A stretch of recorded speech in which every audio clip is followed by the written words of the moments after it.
मेरा मित्र माननीय खगेन्द्र सुनवार निर्वाचित भएर यहाँ आउनुभएको छ।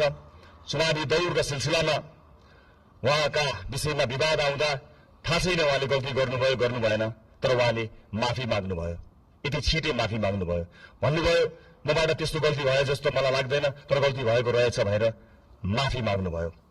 म आज यो सिङ्गो सदनबाट सिङ्गो देशलाई भन्न चाहन्छु, गल्ती गरेको हो कि होइन भन्दा अन्यल हुँदा खगेन्द्र सुनारले माफी मागे। खगेन्द्र सुनारहरूमाथि युगौं युगसम्म गरिएको अन्यायको लागि हामीले माफी माग्यौं।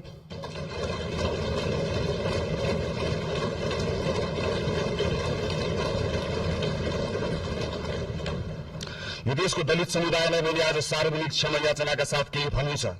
यो सरकार शताब्दीदेखिको विभेदको, अन्यायको, अत्याचारको इतिहाससँग पहिलो पटक सामूहिक र सार्वजनिक माफी माग्दैछ, त्यो पनि यो सदनबाट।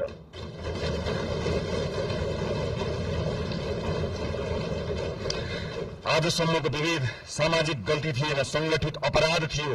यो देश किन बनेन थाहा छ? किनकि जसका हातमा सिप थियो तिनलाई हामीले अछुत मान्यौं।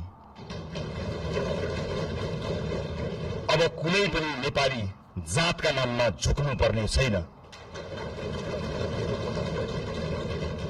म सिङ्गो पार्टी सम्माननीय प्रधानमन्त्रीज्यू सरकारको तर्फबाट पनि माफी माग्छु र यो माफीको मूल्य अब न्यायले गर्नेछ भन्ने कुरा पनि सुनिश्चित गर्न चाहन्छु। यो रेस्टुरेन्टबाट मैले आमा र दिदीबहिनीहरूलाई पनि केही भन्नु छ। यो देशमा तपाईहरूले सबैभन्दा धेरै जिम्मेवारी बोकेर पनि सबैभन्दा कम अवसर पाउनुभयो। घर सम्हाल्नुभयो, परिवार बचाउनुभयो, समाज चलाउनुभयो, तर त्यसलाई काम मानिएन। महिलालाई अवसर अब अनुग्रह होइन अधिकार हुनेछ। हामी सुनिश्चित गर्नेछौँ शिक्षा र रोजगारीमा बराबर पहुँच, राज्यका हरेक तहमा अर्थपूर्ण प्रतिनिधित्व, कर्मस्थल र समाजमा सुरक्षा र सम्मान, अनि महिला विरुद्धका हिंसामा शून्य सहनशीलता। कुनै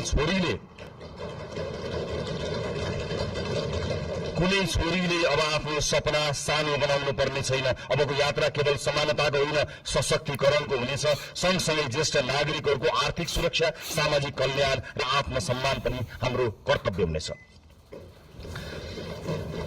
आजको संसदको जनादेशका वास्तविक रचयिता हुनुहुन्छ वैदेशिक रोजगारमा रहेका नेपाली दाजुभाइ दिदीबहिनीहरू।